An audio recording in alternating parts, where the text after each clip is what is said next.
Welcome to a tour of Paris in the 1700s, one of Europe's greatest cities during a century of elegance, enlightenment, and ultimately revolution. Using advanced AI technology, we'll be transforming centuries-old engravings and paintings into photorealistic scenes, giving you a true sense of what life was actually like in 18th century Paris, France. Throughout the 18th century, Paris was home to about 600,000 people, making it one of the world's largest cities. It was the center of art, philosophy, and culture, home to Voltaire, Rousseau, and the Enlightenment thinkers who questioned everything about how society should work. But behind the grand palaces and elegant architecture lay a city of stark contrasts. While aristocrats lived in luxury along the Seine, most Parisians struggled in crowded, filthy neighborhoods. At the end of this video, we'll also show you images of the French Revolution brought to life. The explosive moment in 1789, when centuries of inequality finally erupted into violence that changed France and the world forever. This is the Seine River looking toward the Ile de la Cité, painted in the 1750s by Nicolas Jean-Baptiste Raguenet. The Pont Neuf spans the river, though by this time it was already over a century and a half old, completed in 1607. The Seine was a working river, crowded with timber rafts, cargo barges carrying wine from Burgundy, and merchant boats bringing coal and grain to supply Paris's 600,000 inhabitants. The quaysides bustled with stevedores and carters, hauling goods through muddy streets. On the right bank stands the Institut de France, with its gilded dome, built in the 1660s. In the distance rise the twin towers of Notre Dame Cathedral on the Ile de la Cité, the medieval island that had been Paris's birthplace. But the river was far from pristine. Raw sewage and industrial waste flowed directly into the Seine, creating a powerful stench. Yet Parisians still drew their drinking water from this polluted river. Today, the Seine has been cleaned and the quaysides transformed into UNESCO World Heritage Sites. This engraving by Peter Schenk shows Notre Dame Cathedral in the early 1700s, the heart of Paris on the Ile de la Cité. Construction began in 1163 and took nearly 2 centuries to complete, creating one of the finest examples of French Gothic architecture. The cathedral's iconic twin towers and magnificent rose window dominated the medieval island. Unlike today's open plaza, Notre Dame was surrounded by densely packed buildings that came right up to its walls. The narrow streets were dark and filthy, covered in horse manure and waste, with open sewers creating an overwhelming stench. Despite the squalor, Notre Dame remained Paris's spiritual center, hosting royal ceremonies, religious festivals, and daily masses attended by all levels of society, from kings to beggars. Today, Notre Dame still stands on the Ile de la Cité, though the medieval buildings around it were cleared in the 1800s. The cathedral was severely damaged by fire in 2019, and despite reopening in 2024, the final repairs are still ongoing. This is the Hôtel de Soissons, a magnificent palace built for Catherine de' Medici between 1572 and 1584. The most distinctive feature was the tall astronomical column tower on the right, a 28-meter-high structure designed for astrological observations, as Catherine was deeply interested in astrology. By the 1700s, the palace had passed to the princes of Soissons and housed various nobility, though it was no longer a primary royal residence. The formal gardens featured geometric parterres, typical of French Renaissance design, creating an elegant oasis in what had become one of Paris's most densely populated districts. The palace was located near Les Halles, Paris's central food market since the 12th century. The surrounding streets were among the city's busiest and filthiest, perpetually covered in rotting vegetables, fish guts, animal blood from butchers, and mountains of horse manure. The stench from the market was overwhelming, and the narrow medieval streets were dark, crowded, and muddy. The contrast between these elegant palace gardens and the squalid streets just beyond its walls was extraordinary. The palace gradually fell into disrepair and was demolished in 1748.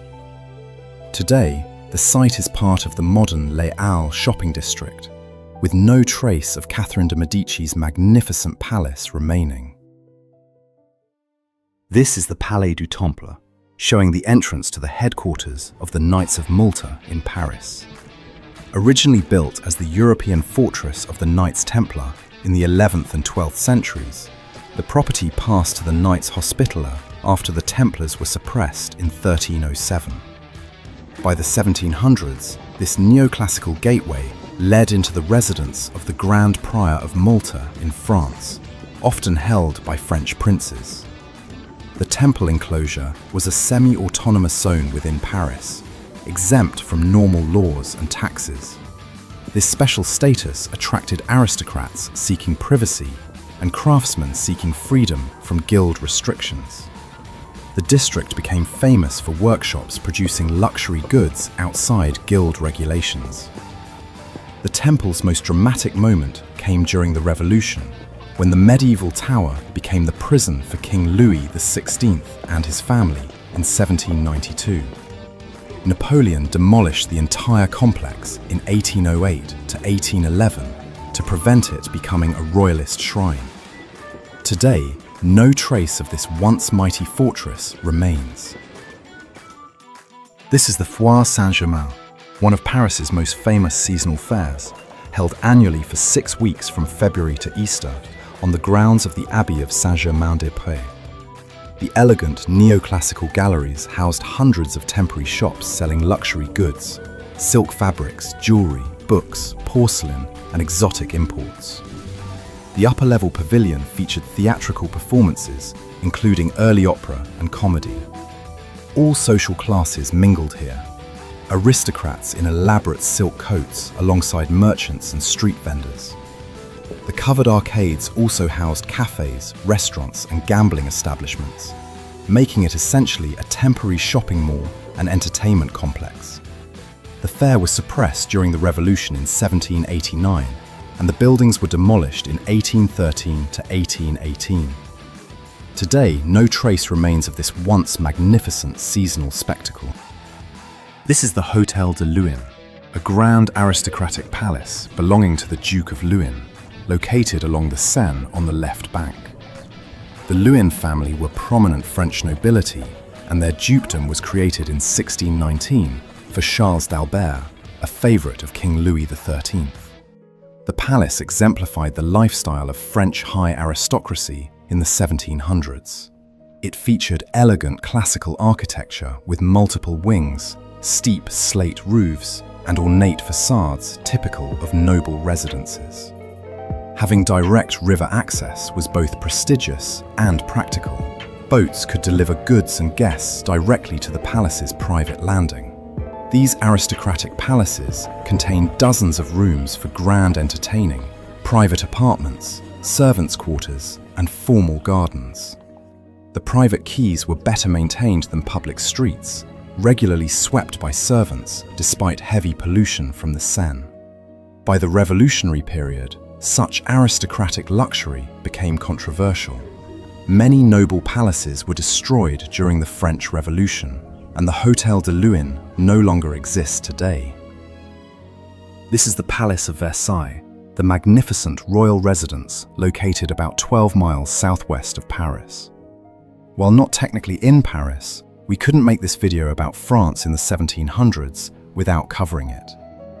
Built by King Louis XIV between 1661 and 1715, he transformed his father's hunting lodge into Europe's largest palace, with over 700 rooms, sprawling gardens, and elaborate fountains.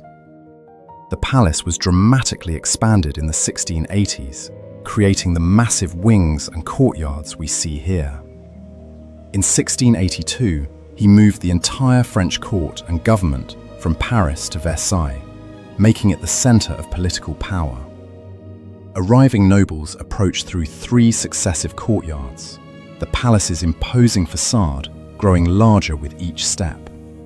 Inside, thousands of courtiers competed for the king's favour through elaborate ceremonies. On the garden side, formal parterres designed by André Le Nôtre featured geometric layouts, fountains, and tree-lined promenades where aristocrats strolled in their finest clothing. The gardens were meticulously maintained, though horse manure from constant carriages and the sheer number of people meant conditions weren't as pristine as they appear in paintings. But Versailles' extravagance came at enormous cost, consuming vast tax revenue while ordinary French people struggled with poverty and hunger. This disconnect between royal luxury and public suffering would eventually fuel the revolution. Today, Versailles remains one of the world's most visited monuments, a UNESCO World Heritage Site attracting millions of visitors annually.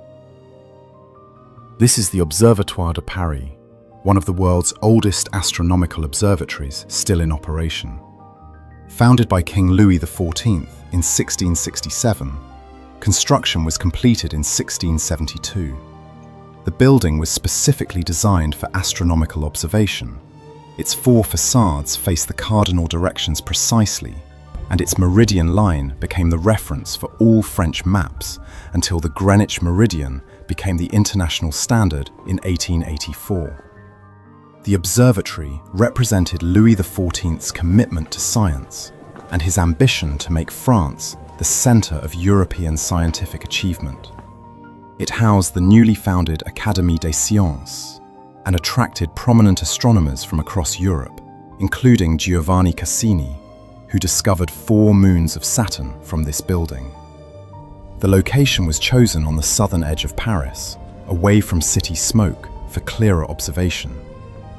In the 1700s, this area was still semi-rural, with fields and gardens. The observatory remains active today as a leading astronomical research institution after over 350 years of continuous scientific work. This is Les Invalides, founded by King Louis XIV in 1670 as a military hospital and retirement home for wounded soldiers. Before this, disabled veterans were often left to beg on the streets. Louis XIV wanted to honour those who fought for France by providing them with care and dignity. The massive complex could house up to 4,000 veterans at a time, with dormitories, infirmaries, workshops, and this vast esplanade parade ground. The iconic Golden Dome, designed by Jules Hardouin-Mansart and completed in 1706, became one of Paris's most recognizable landmarks.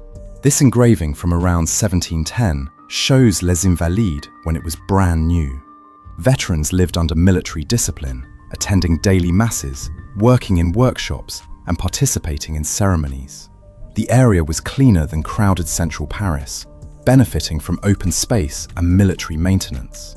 Today, Les Invalides remains a working military hospital and houses the Musée de l'Armée and Napoleon's tomb beneath the Golden Dome, which was added in 1861. By the late 1780s, France was in crisis. Decades of expensive wars and extravagant royal spending had bankrupted the kingdom.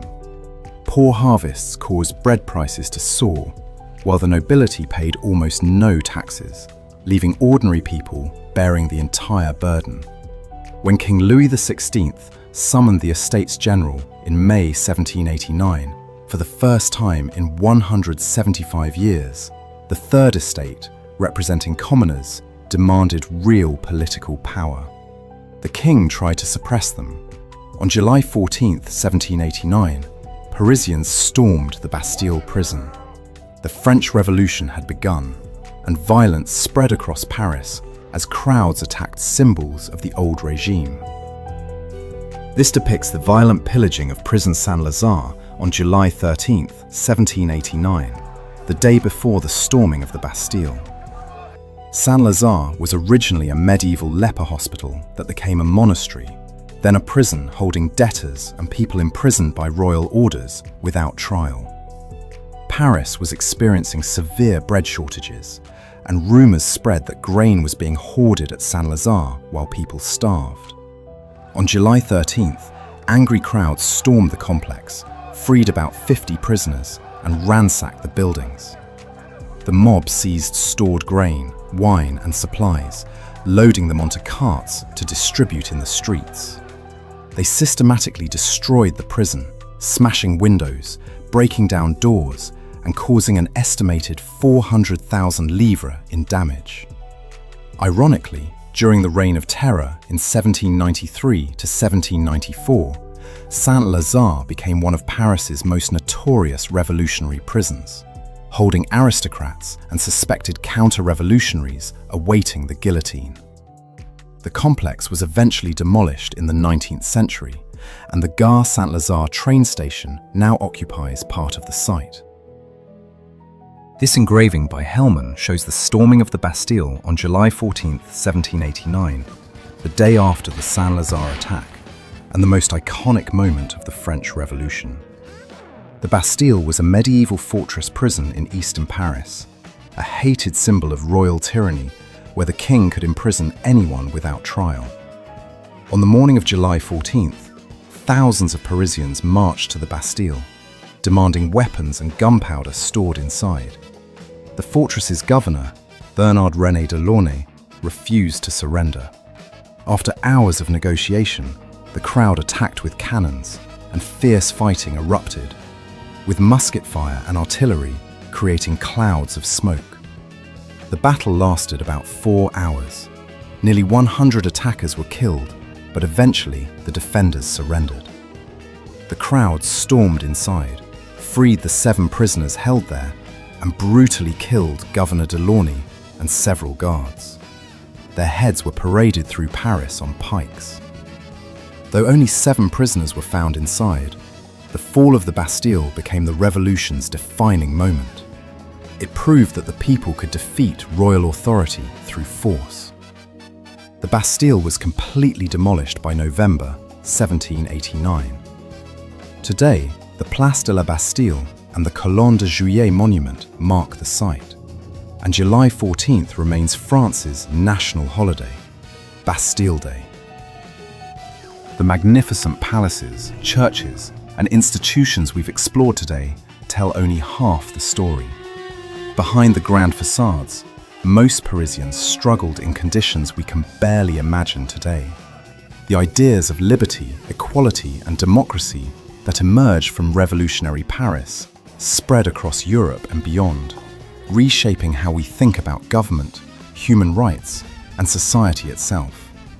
If you enjoyed this journey through 18th century Paris, please comment below what city and what era you'd like to see next, and your hometown may be featured in the next video. Thanks for watching, and as always, we'll see you in the past.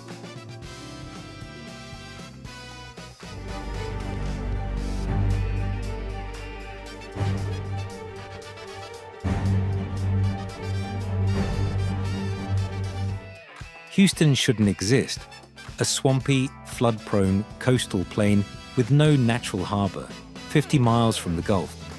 But in 1836, 2 brothers saw opportunity where others saw obstacles.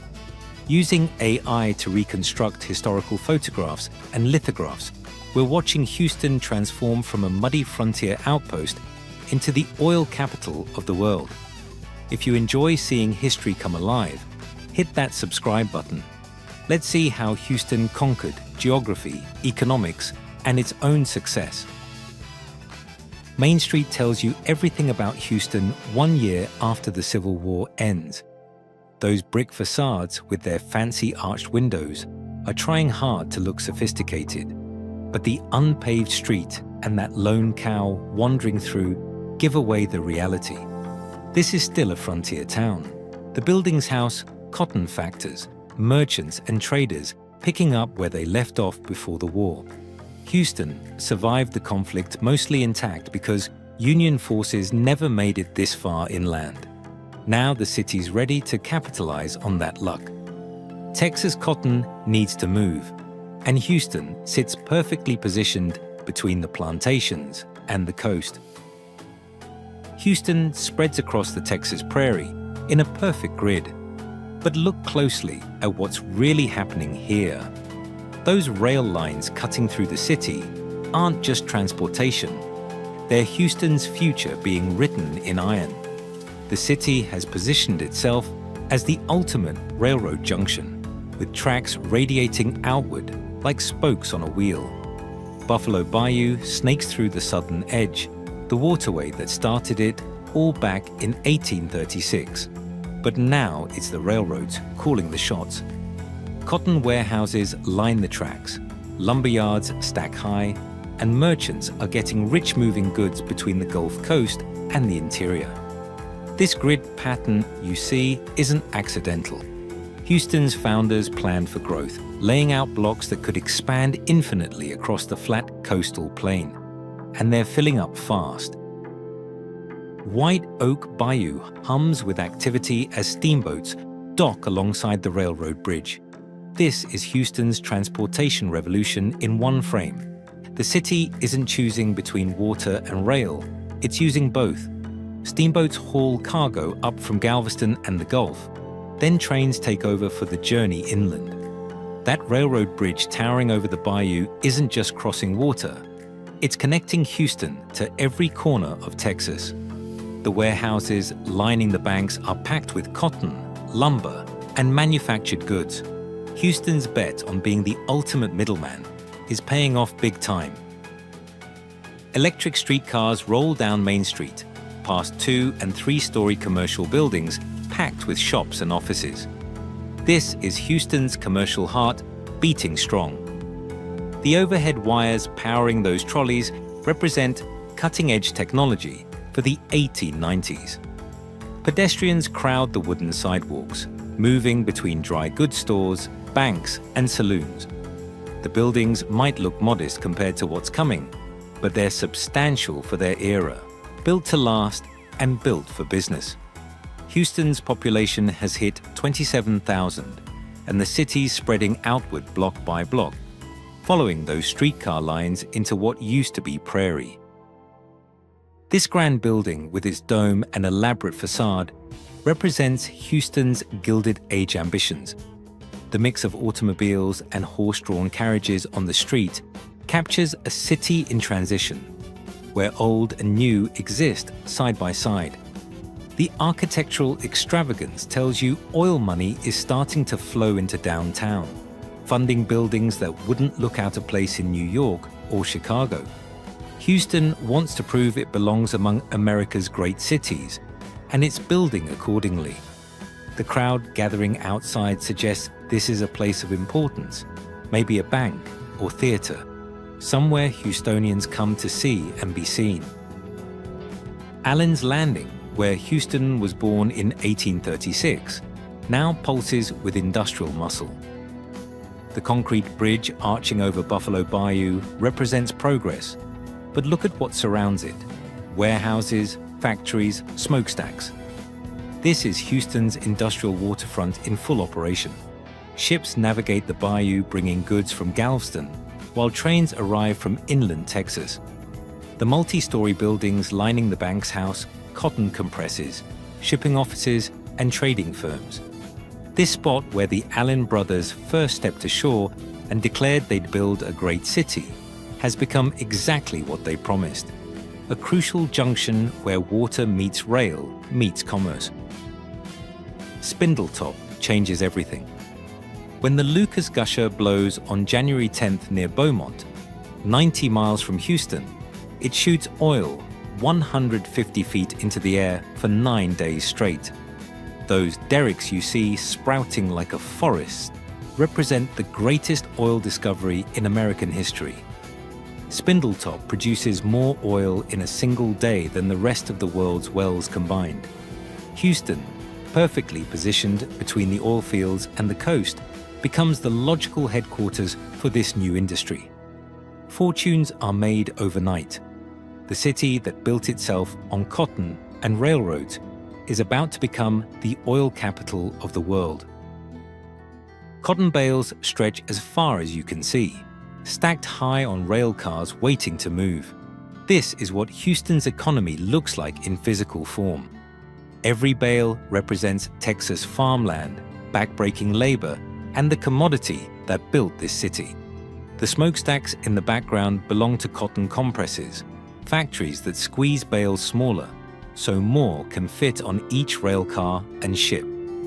Houston handles more cotton than almost any city in America, and it shows. The rail yard runs non-stop, loading and unloading, while merchants negotiate prices and fortunes change hands. King Cotton still rules, and Houston is his capital. Houston's new city hall doesn't apologize for anything. Those elaborate towers, the Romanesque arches, the ornate stonework, this building screams confidence. The city's population has hit 78,000 and climbing. Oil discovered at Spindletop in 1901 is starting to reshape the economy, but Houston isn't abandoning its cotton roots. It's adding oil money on top. City leaders want a government building that matches their ambitions, something that tells the world Houston has arrived as a major American city. The Victorian grandeur you see here is Houston declaring itself a power player. The courtroom is packed with black soldiers from the 24th Infantry Regiment facing court-martial. On August 23rd, after enduring months of Jim Crow humiliation and police brutality, over 100 soldiers marched into Houston armed and angry. The riot left 15 whites and 4 soldiers dead. Now comes the reckoning.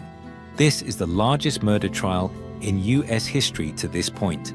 19 soldiers will hang, dozens more get life sentences. Houston's rapid growth brought these soldiers to guard Camp Logan during World War I. But the city's rigid segregation and racial violence created a powder keg. The trial and execution send a brutal message, but they can't erase the tensions driving Houston's expansion. Main Street has gone vertical. Those multi-story buildings lining both sides of the street represent Houston's oil boom, made concrete and steel. The automobiles crowding the pavement have replaced the horses and wagons from just decades earlier. This is a modern American city now, complete with department stores, banks, and office buildings where oil companies cut deals. The Houston Ship Channel opened in 1914, giving the city direct access to the Gulf, and refineries are sprouting along its banks. Houston isn't just moving oil anymore. It's refining it, storing it, and getting rich off every drop. The frontier town is gone. Downtown Houston disappears under muddy floodwater. Buffalo Bayou and Brays Bayou overflow after days of torrential rain, submerging 25 blocks of the business district in up to 8 feet of water.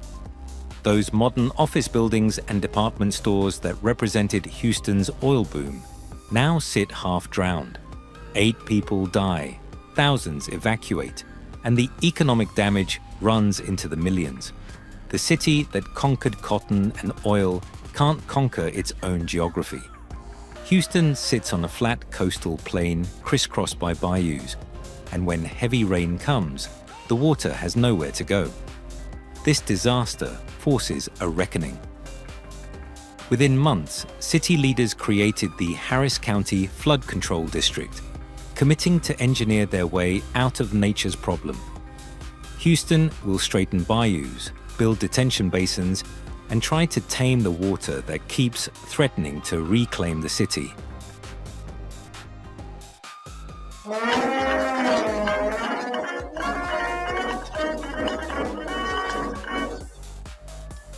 Hey everyone, Adam Shar here from Bravura Media Company. Today I've got another vintage map for you guys. It is a map of Houston, Texas that was originally produced in 1873. Now in this video we're going to actually zoom in and kind of explore all the different historical aspects of this map. You can obviously see it's a bird's eye